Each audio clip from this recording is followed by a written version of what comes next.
ഇന്ന് വൈകിട്ട് കൊണ്ടുവന്ന കുറച്ച് സാധനങ്ങളുടെ അടുക്കിപ്പെറുക്കലൊക്കെ നടക്കുവാണ്. അതിൻ്റെ ഭാഗമായിട്ടാണ് ഈന്തപ്പഴമൊക്കെ കുറിക്കുന്നത്. കുറച്ച് നട്ട്സും വാൾനട്ട്സും മേടിച്ചിട്ട് വന്നേ.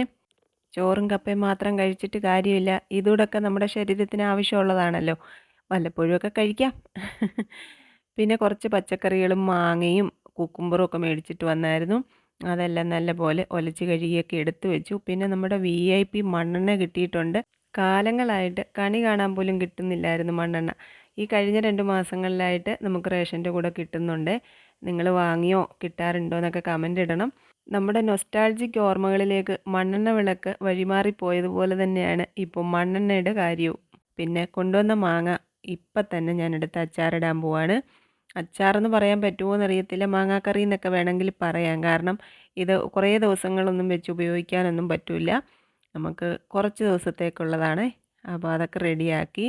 ഇത് കണ്ടുകൊണ്ടിരിക്കാനൊന്നും എനിക്ക് പറ്റാത്തതുകൊണ്ട് ഇന്ന് അത്താഴത്തിന് ഞാനിത് കൂട്ടിയാണ് ചോറുണ്ണുന്നത്. മോനുകുട്ടൻ ചപ്പാത്തി ഉണ്ടാക്കുന്നുണ്ട്. എൻ്റെ മോന്തായമൊക്കെ വരച്ച് ചപ്പാത്തിയൊക്കെ റെഡിയാക്കി എടുത്തിട്ടുണ്ട്. പിന്നെ 2 മീനൊക്കെ വറുത്തു. അമ്മ തന്നതാണ് ചമ്മന്തി. ചപ്പാത്തിയുടെ കൂടെ പലവിധ കോമ്പിനേഷൻസ് നിങ്ങൾ കണ്ടിട്ടുണ്ടാവും.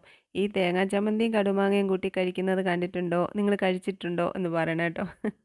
അപ്പം ഞാൻ കുറച്ച് കടുമാങ്ങയും ചമ്മന്തിയും മീൻ വറുത്തതും കൂട്ടി അത്താഴം കഴിക്കട്ടെ.